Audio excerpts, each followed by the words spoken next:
My boyfriend's mom gave me a purity test at family dinner, and now he's mad at me for leaving. I, 26F, have been dating my boyfriend, Ryan, 28M, for about 10 months. Things have been pretty good, until last weekend, when I finally met his parents at their house in Atlanta for Sunday dinner. His mom, Karen, seemed nice at first.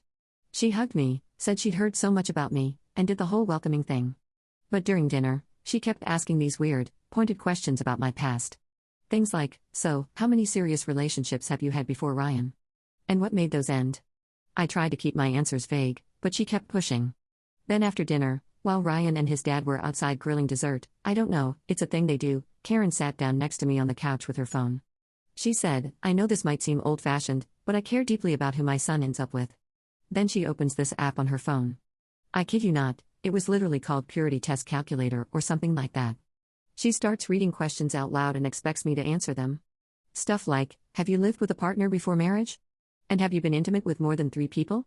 And it got more invasive from there. I was so shocked I didn't even know what to say. I just stared at her. She took my silence as me refusing to answer and said, I see. So you have things to hide.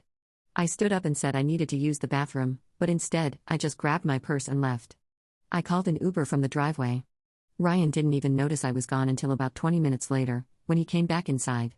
He's been blowing up my phone ever since, saying I embarrassed him in front of his parents, and that I should have just played along to keep the peace.